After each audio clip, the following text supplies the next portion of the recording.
It all began with the bloodbath of '97.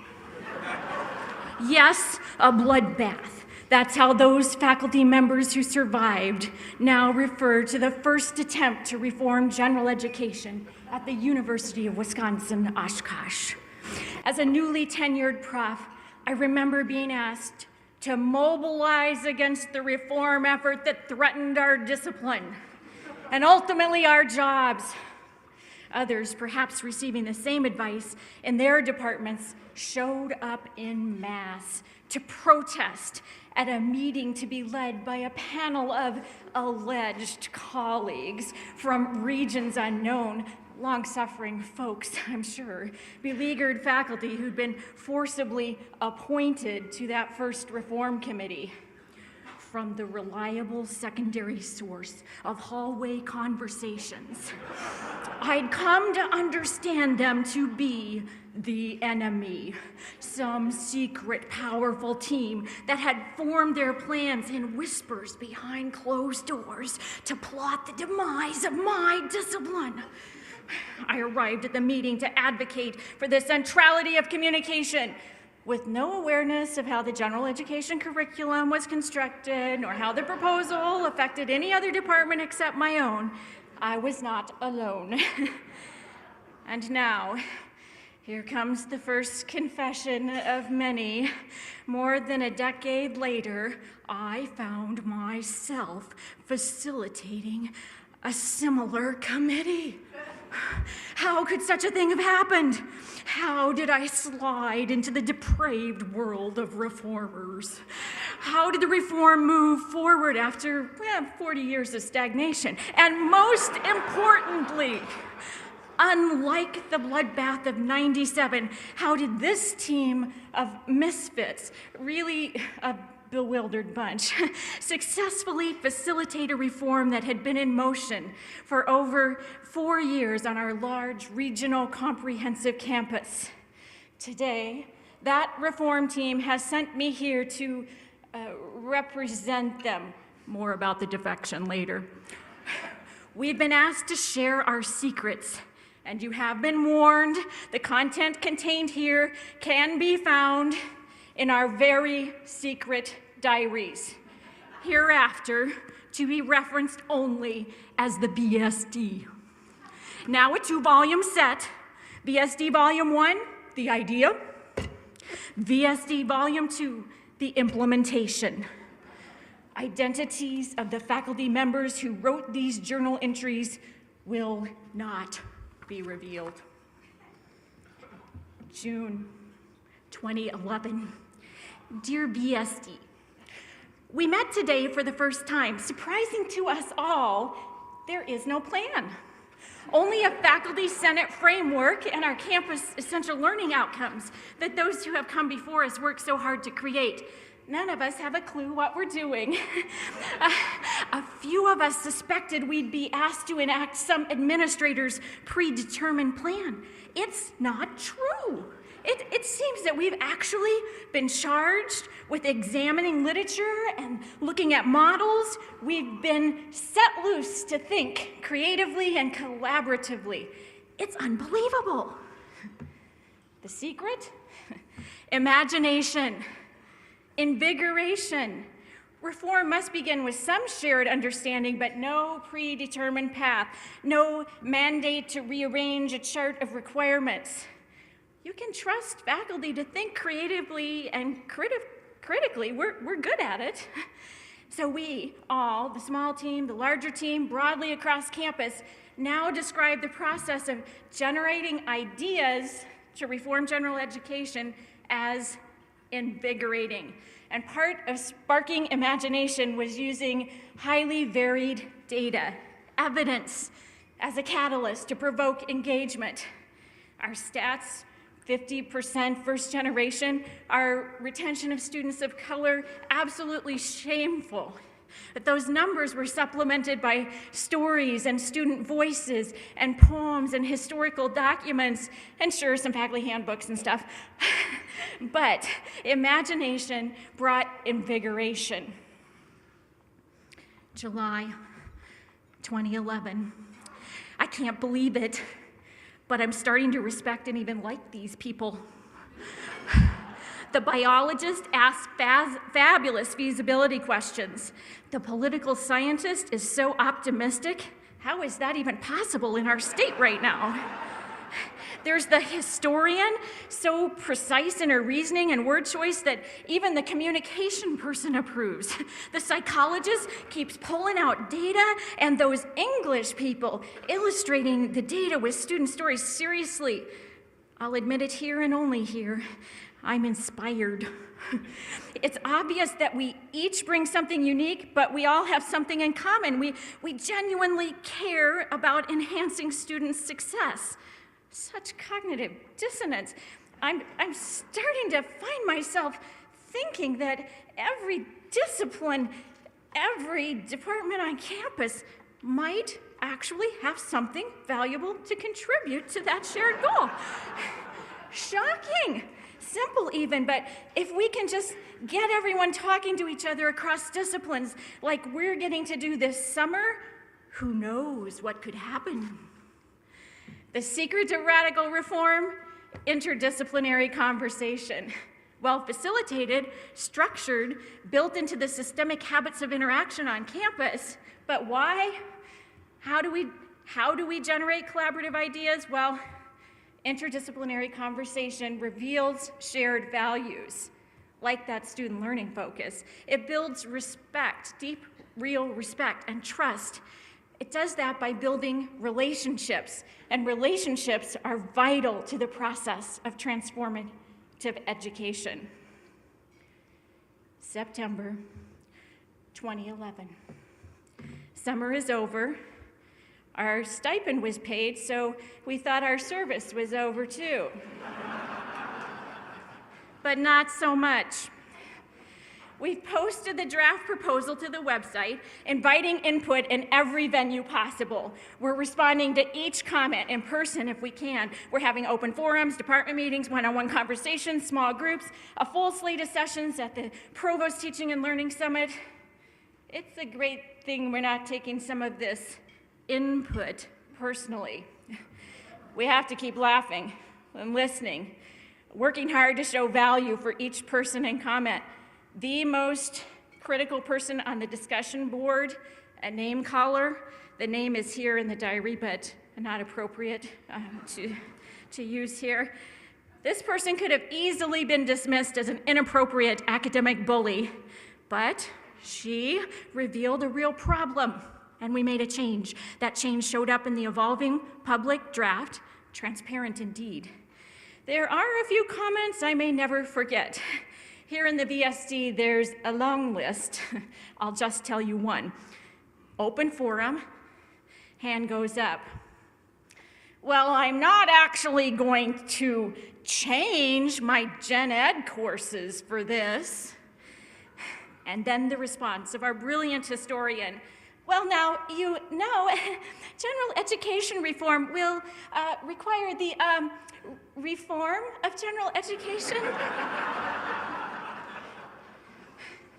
The secret to campus-wide reform: invite input and then get ready and embrace critique. Be public, be transparent, listen, be available, be responsive, assume positive intent, demonstrate value for all perspectives, but then incorporate the input.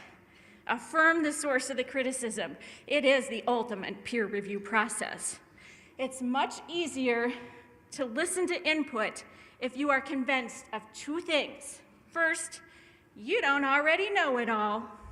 And second, there are really good ideas percolating out there, waiting to be discovered.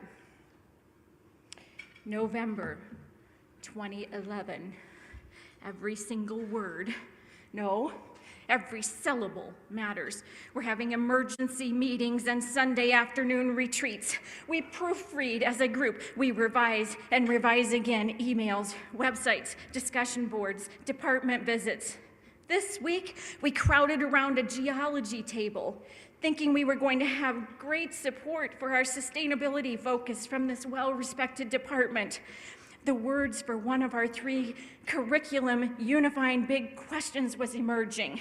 At that point, it stated, how can people make the world sustainable? But as we spoke those words to the geologist, a fist came down on the table. Sustainability is a lie. Oh, oh, okay.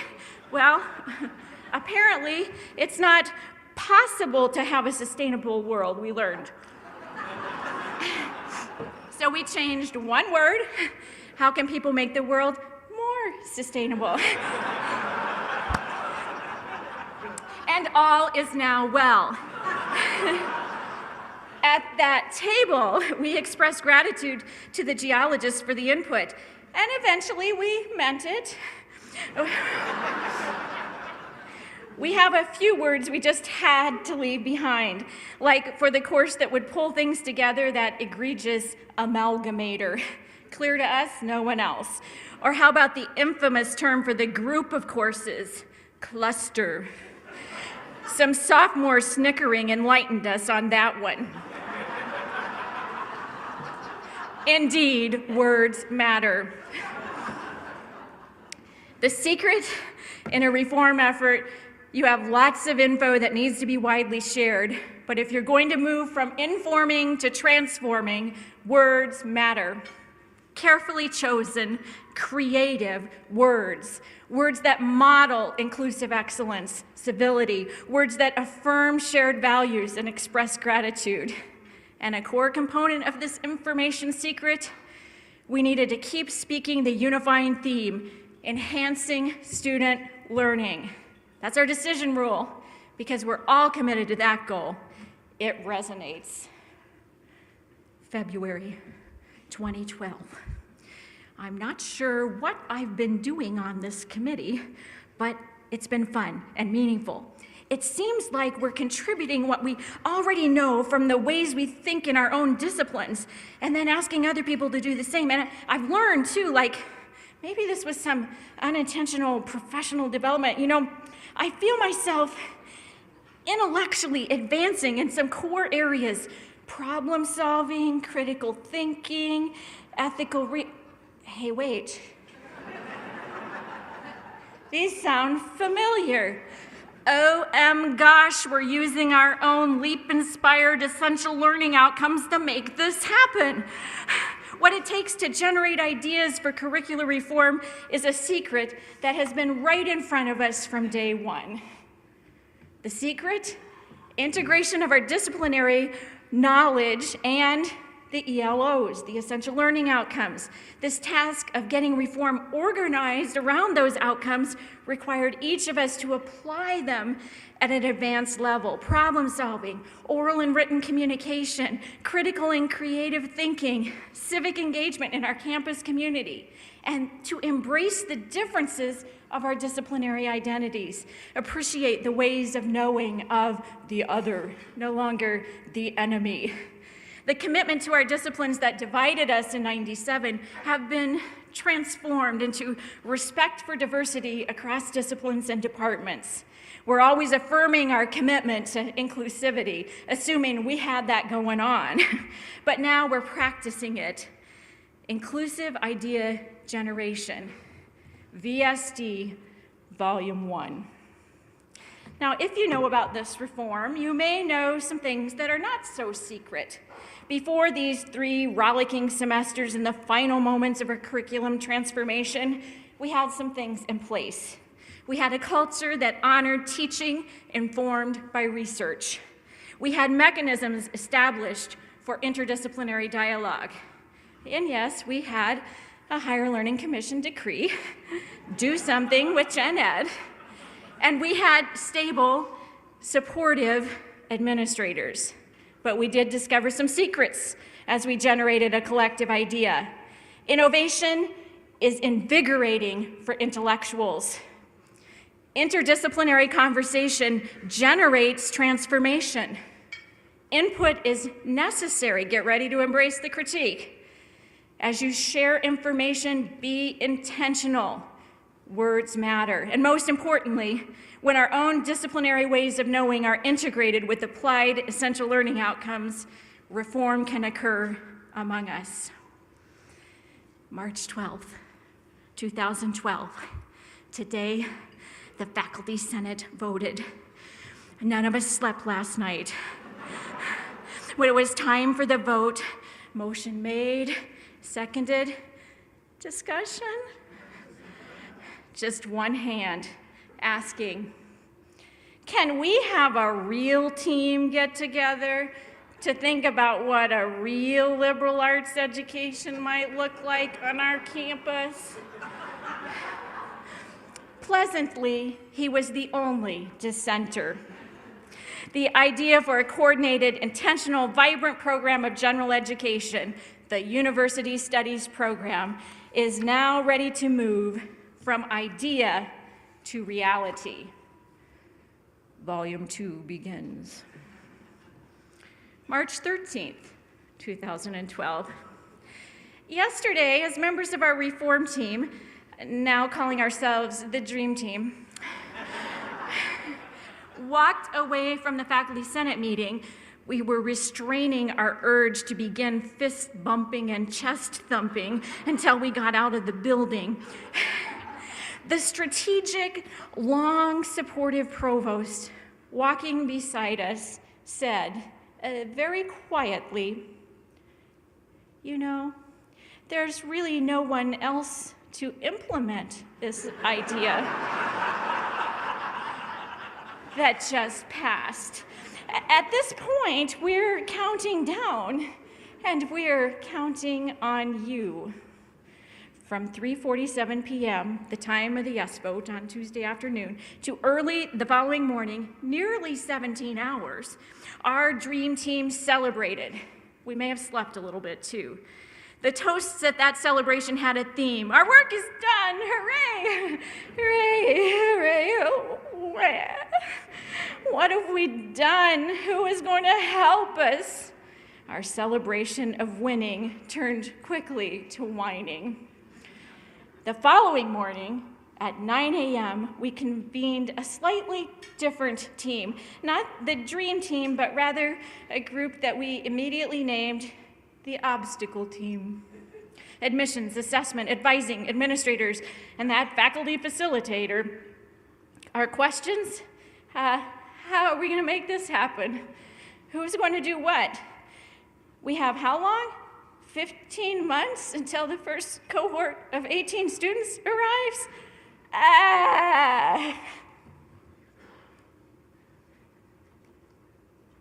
The reform had only taken a while, just a little more than 4 decades. And the idea was brilliant indeed, moving from a collection of nearly 800 courses in a few disconnected, nonsensical categories to a coordinated, intentional program of general education built around essential learning outcomes, documented with the student e-portfolio, providing all the high-impact practices for all the students, including embedded civic engagement, capstones, learning communities, and a few extras, peer mentors, alumni mentors.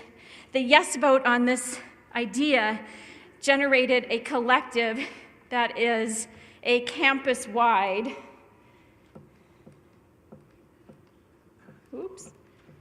crisis. That crisis was a deadline for the implementation. What a catalyst for action. Visionaries and logistics experts now together had to become activators, the problem solvers, the implementers. Truly, we created our own crisis, and that crisis, the need to implement, permanently shifted the organizational communication patterns of our campus. The first secret revealed in VSD Volume 2 implementation, a countdown to collective, self-generated change, is an amazing catalyst for transformation. That countdown makes a campus community more nimble and focused. Our priorities were clear. We have to get this done. That countdown illuminates that though we faculty have brilliant ideas, we may be slightly ignorant about some logistics. That countdown creates the opportunity for faculty to recognize their interdependence with other university professionals. That countdown demonstrates we can be energized for exemplary and expedient action when we're convinced the idea is good. April 2012. we made the announcements today. First, all general education courses, yes, nearly 800 of them, will be deleted from the catalog in 15 months when the USP launches. And second, our first workshop for USP course construction will be offered with stipends in May. Register now. A follow-up from the Dean of Letters and Science was needed. He stated simply, yes, we did pass the reform of general education, and the email you received earlier is accurate. No more talking about what we might do, it's time to do it. Now, if I thumb forward in the VSD2 to an entry 1 year from the date of that announcement, that was April 2012, here in April 2013, I read this entry. We have 114 coordinated courses approved, and we're ready to launch the first semester of the University Studies program for the first cohort of first-year students this fall. I'm so proud of us. What a lineup for the first semester of learning community courses, the history of pirates, coffee. Students start registering today. How did we organize ourselves to cooperatively draft, revise, create, and approve all the coordinated courses just in time? The secrets for coordinated course crafting with integrity and speed, well, we designated a point person, course release, a person who could answer questions or find the answer, admit we don't have the answer, and who can collect and organize and share the resources. We shared syllabi and ideas in progress. The process of reform, it shifted us away from behaving as independent contractors, so we were well-practiced collaborators. We showed respect for faculty expertise, so when we had these workshops, we used local talent, experienced people on campus, and we recognized effort. Stipends, begging faculty development for money, notes of gratitude, letters from administrators for files, ongoing communication about our progress toward the course construction needed for countdown, establishing deadlines, applauding each other for meeting them, PR about the syllabi. All of this recognition was coupled with a reinforcement of the shared vision. We decided to do this. What we are doing will make a difference for students. We will increase retention and student success for all our students. October 2013. So, today was the civic engagement extravaganza. Serious risk-taking here. Why? Well, we need to get volunteer professors who think they might create disciplinary courses embedded with civic engagement connected to community partners that we don't have yet that make sense for their content. We just need a match for 40 courses that don't yet exist. Simple, right? Well, seriously, we may be running low on ideas. This one is just a little sketchy. Speed dating.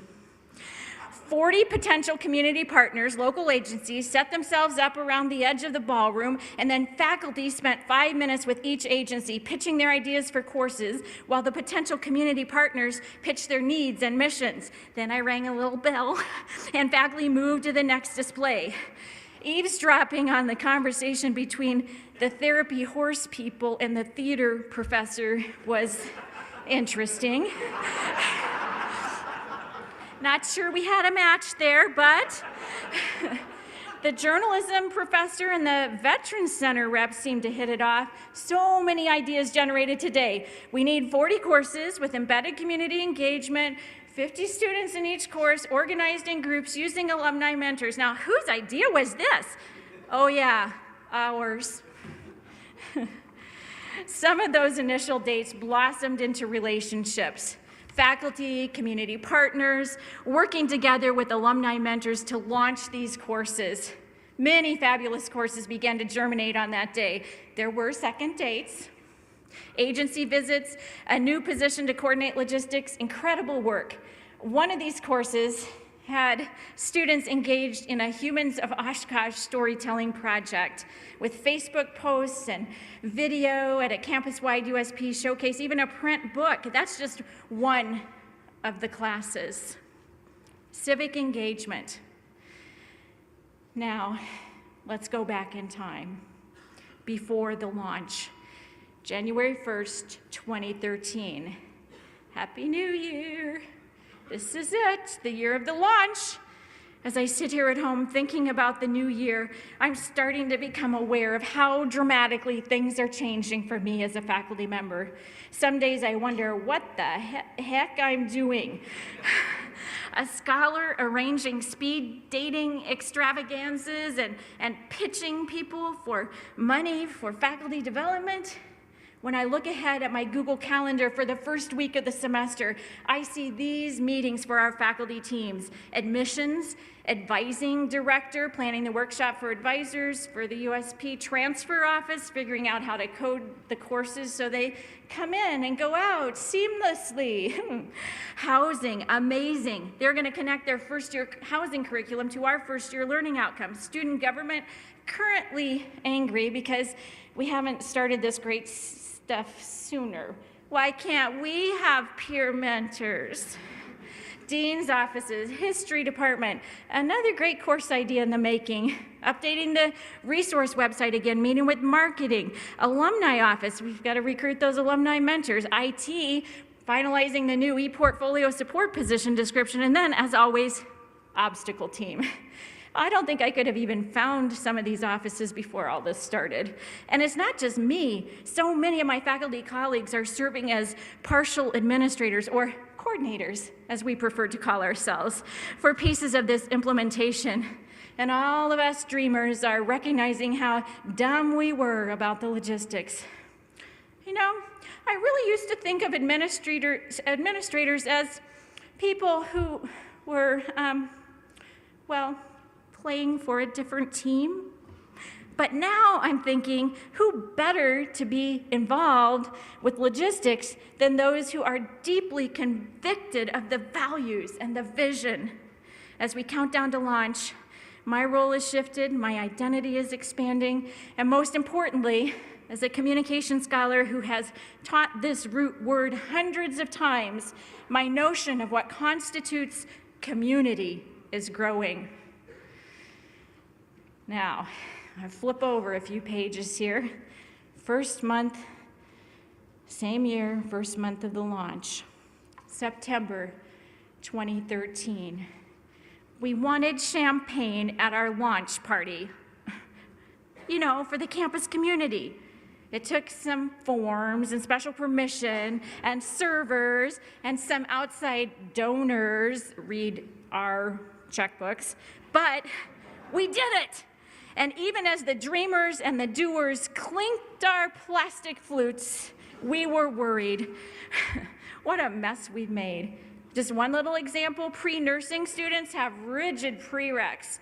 Of our nearly 70 first-year learning communities, only one choice fit their needs. Oops, sorry, psychology. And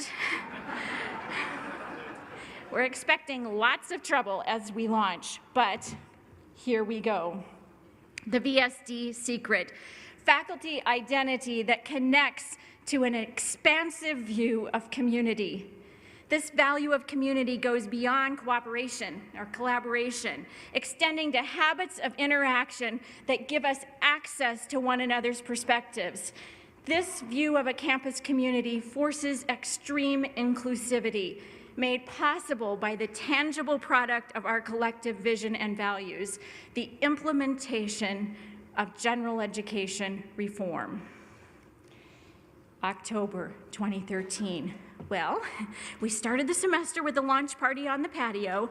Now extraordinary courses are being taught and we're watching for results. When we were writing VSD Volume 1, we thought our communication was extraordinary. We had a discussion board, we ran around to department meetings. Our target audience then, other faculty, especially members of the Faculty Senate. And now, the target audience is basically, I don't know, everyone. Last week, An alum wrote in to complain about the liberal agenda evident in the new USP. I think the term left-wing wackos was in there. This donor was angry about our focus on sustainability. That was last week. Now this week, a radio talk show host invited us in to describe the new program. And then, while we were on the air, he started trying to get us to trash millennials, those students we love. Oh, all of us in every discipline have to be able to explain liberal education and its value to diverse audiences. And I have to admit, one group we thought would be sending us thank you notes, flowers maybe even, the students. Now listen, before the reform, they said they hated Gen Ed. Seriously, we did a survey. More than 80% said it was a waste of time and money. And now, as we so intentionally taught them the value of liberal education, had high impact practices for all, we still had some misunderstandings. So here in the VSD too, I have torn out a headline from the student newspaper. This student author thinks that the USP and its Quest courses are additional work that students on other campuses don't have to do. So these extraordinary general education courses with embedded civic engagement, we're being forced to volunteer, the student says. So now we're trying to explain that all four-year degrees include general education, that the USP is just a name for our approach, our amazing approach to that. But over and over, we tell ourselves, hey, this is another opportunity to educate. We didn't used to get calls from radio stations or student journalists or alumni commenting on our curriculum. In fact, the Faculty Senate Advocacy Subcommittee hadn't met for years. Now we have venues for advocacy.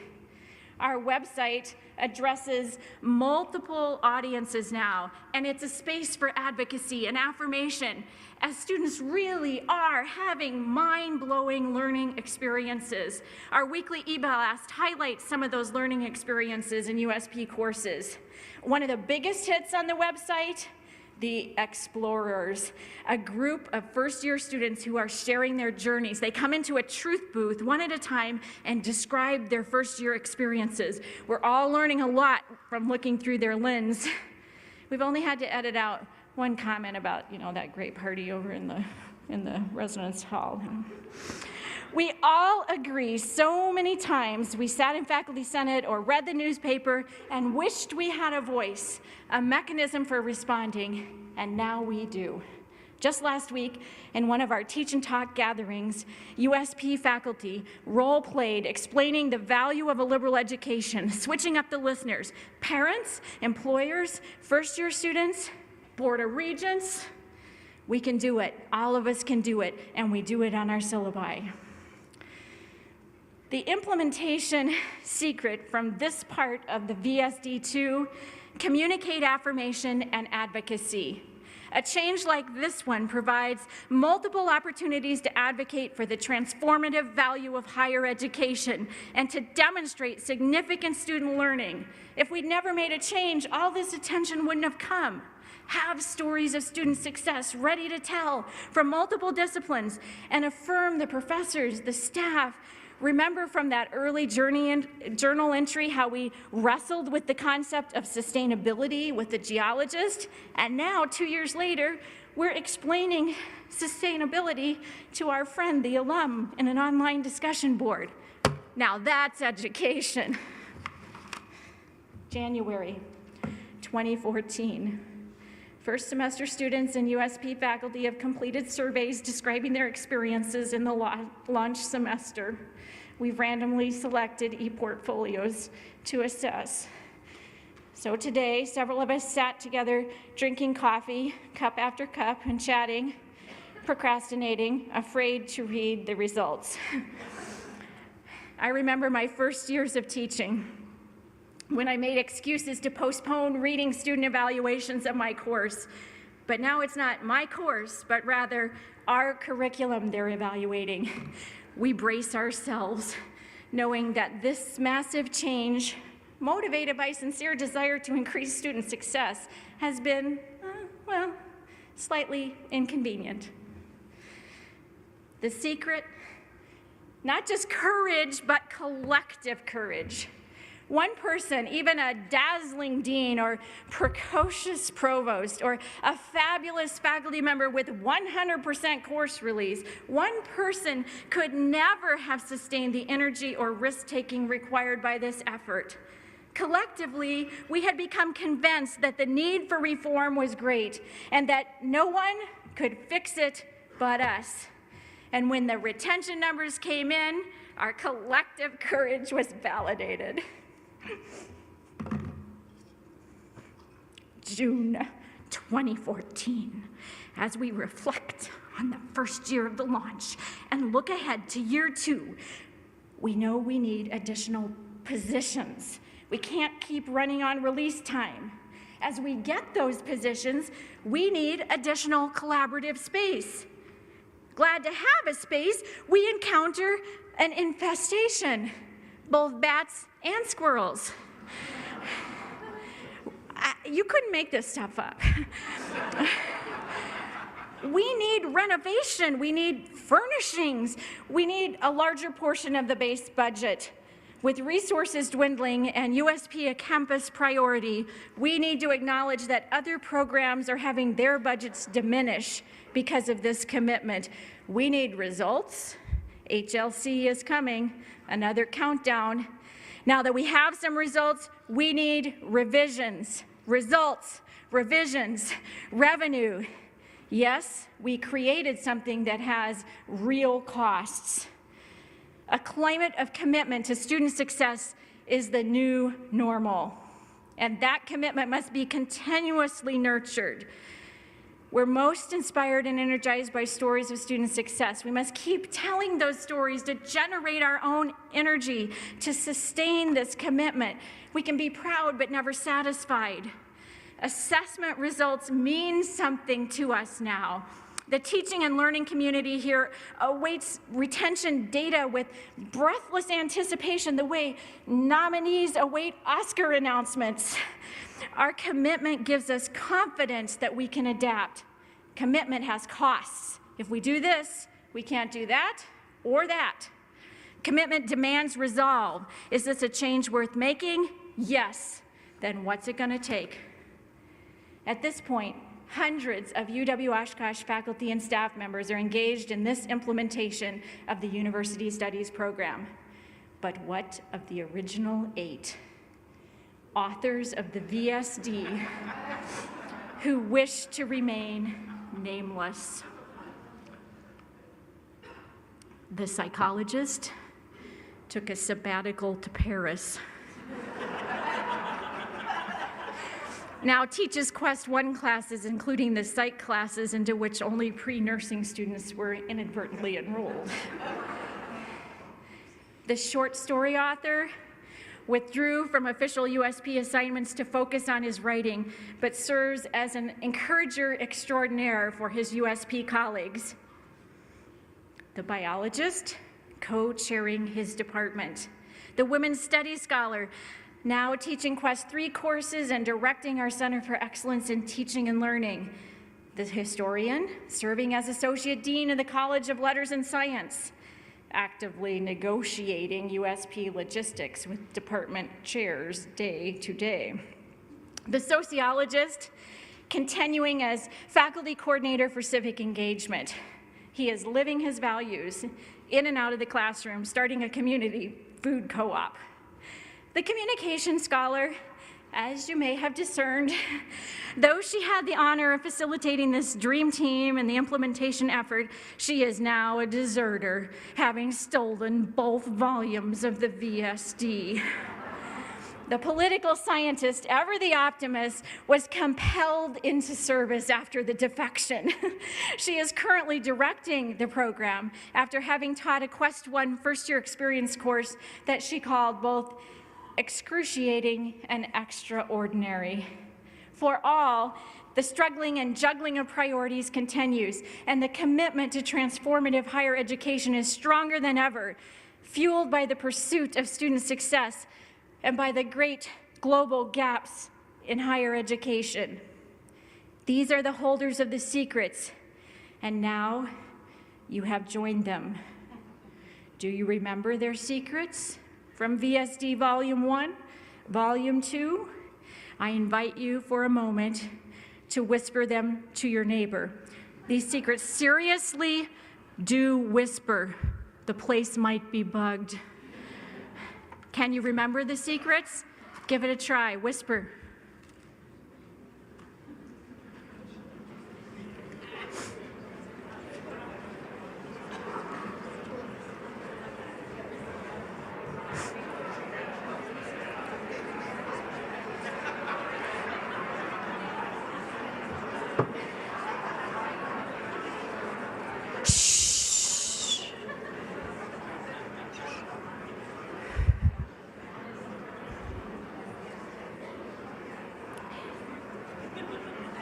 Imagination, interdisciplinarity, input, information, integration, countdown, course crafting, community, communication, collective courage, commitment.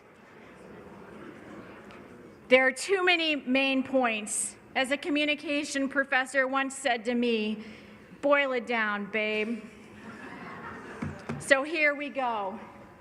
Higher education, liberal education, it's no secret. We can assess, we can document that higher education has the potential to be transformative for individual students, for campuses, for local, regional communities, for our global community. If you don't believe that, go home and do something else.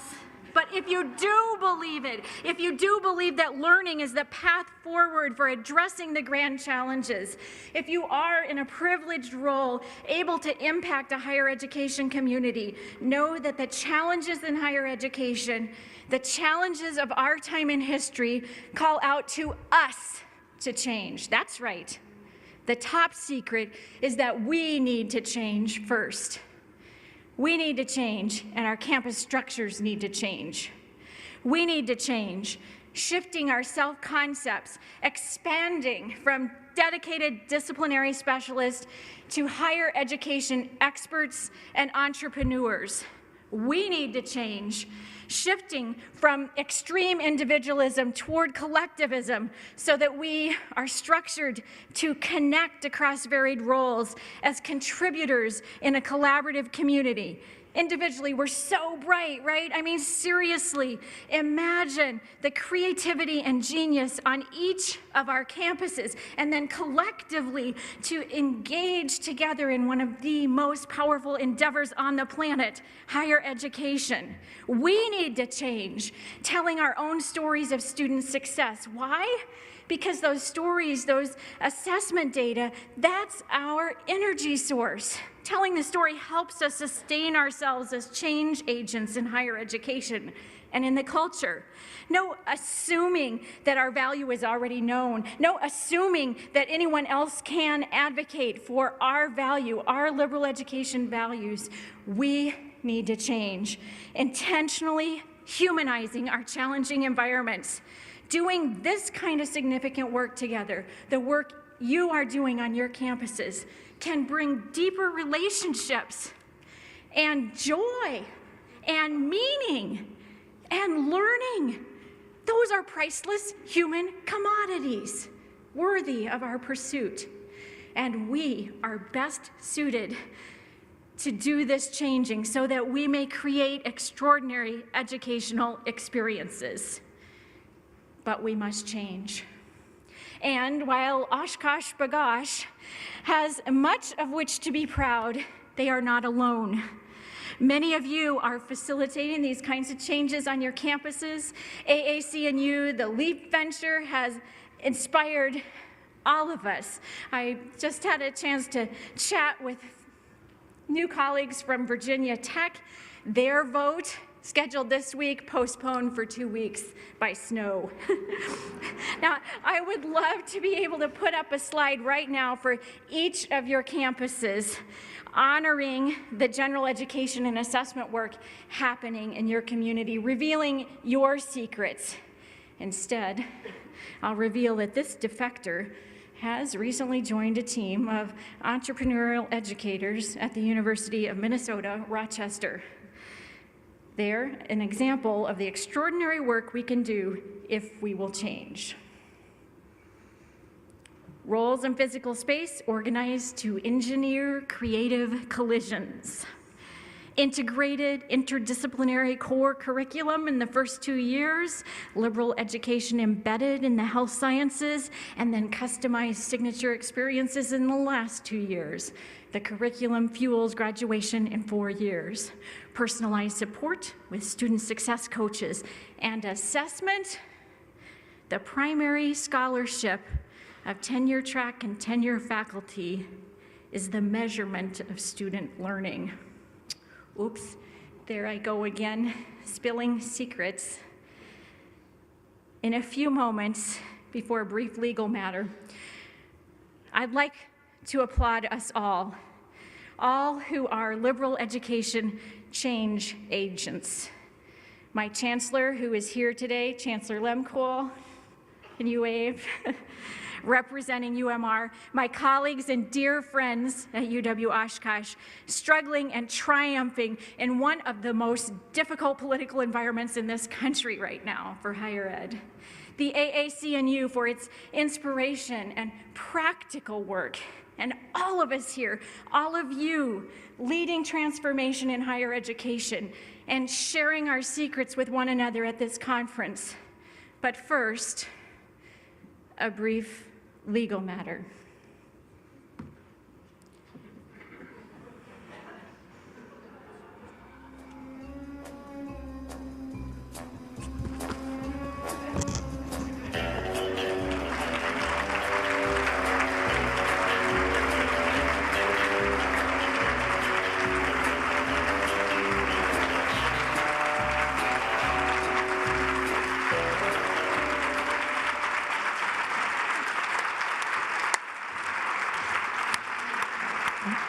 That was so wonderful and so much fun, and we actually do have a few more minutes. If you dare to entertain any questions or any comments, there actually are mics out there.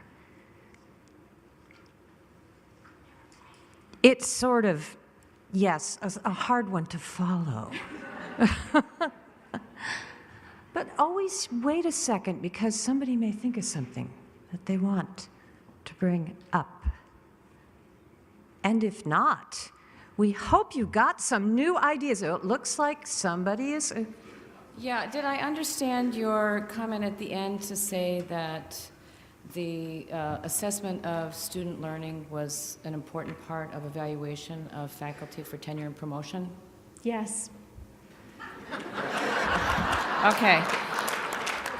All right, I just wanted to clarify that. I think in casual conversations with people here and also at an institution that is unionized, backstory, student evaluations were brought in and were said to be formative, not evaluative. They are now used for evaluation for rank and tenure, so that was a bait and switch.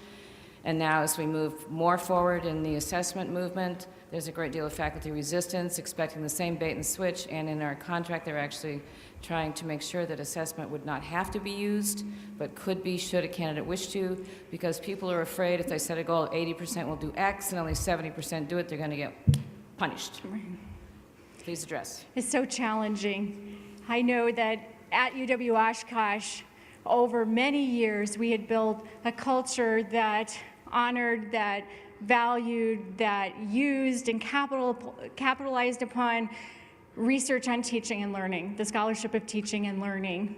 And when those efforts became more than inspection of one aspect of one class and began to involve multiple classes, the creative space, the intersection between faculty scholarship on teaching and learning and assessment began to open up.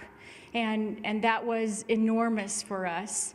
These fears about what is valued and how limited our time is as faculty and how we will spend our time are indeed part of the work that we must do. At the University of Minnesota Rochester, a fairly new campus, having graduated 2 classes, the structure was set up from the beginning to use faculty research on teaching and learning as the primary expected research. So in these 2 instances, we had paths forward. There are some campuses in the state of Minnesota with unions who do value assessment work, and they value it by acknowledging faculty involvement and constructing it as data that supports student success. It is a challenge and it will take time, and wherever you went, I wish you the very, very best. Yeah.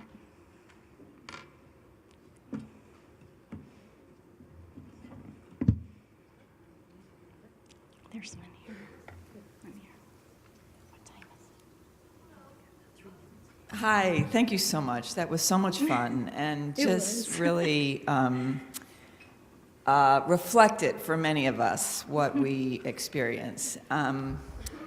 One thing that actually my colleague said to me, but she wouldn't get up and say this, that especially given your last comment, I mean, it was probably maybe 8 years ago where my allegiance, after many years in the academy, kind of moved from my disciplinary base of public health to make room for higher ed. Mm-hmm. Most of us in higher ed think of ourselves as physicists first, or and then university. It's sort of the contracting model. So if we are going to go here, we have a lot of work to do in faculty development. Yes. Because I know how to do community interventions to improve community health. That's what I was trained to do. But to do student learning outcome, you know, that I'm self-trained in that. I mean, I'm not anymore, but so I think that if we're really going to hold that criteria, the change is huge. Given where you just said, that's huge. And I think without, and the other thing you said, I think without, so my question is, faculty development, how do you get there? What have you done to really help people who are as dedicated as we know we all are to this common mission of student success? What do you do around that? With faculty development, what began our Center for Excellence in Teaching and Learning at UW Oshkosh was small interdisciplinary dialogue and hospitable space in which relationships were formed. And as I said, that respect and trust that grew around a common purpose that we began to recognize in a deep way, student success and our passion for that. That over time is how we structured all of our faculty development. Small interdisciplinary communities of practice for relationships to grow. At the same time, I have to add, related to your earlier comments, before I think I probably have 1 minute left, that I am not advocating the abandonment of our expertise in our disciplines. Perhaps you could recognize that my discipline lens is still quite active. And yet we can expand that identity. And as we talk to students about being part of multiple cultures, we talk about that and frame that as though sometimes a struggle, a great gift, that mind and soul can expand. So maintaining the disciplinary lens and honoring it and yet expanding it is the work. I remember that and learned that lesson well when early in my teaching journey, was teaching in a Yupik Eskimo village and thought I was a wonderful teacher. I was one of only a few in the village who spoke English. I began to worry that I was going to lose my identity as a great teacher. that did suffer a bit. I didn't lose who I was as a Midwestern mutt, a Hoosier, with all kinds of specific cultural contributors. But over the years in that village, who I became expanded me. And I am so grateful for that. And I know many of you, most of you, all of you have had a similar kind of experience where you retained who you were and yet you grew. And that is the picture I have of our accepting the role to be advocates for the transformative power of higher education, and to do that not only on our campus communities, but really to let that extend to conversations at this conference, and ultimately globally, the force, the transformative force of higher education across the globe is one of our only hopes for what is happening. So congratulations to you, and thank you for doing this very hard work. Thank you again, Lori. Thank you. Compassion, I was looking for words, compassion and courage and artistry and generosity. Thank you for all of that. We have a half-an-hour break now, and then the affinity groups. We hope that your discussions will be fueled by the inspiration you got this morning. We're looking forward to seeing you throughout the conference.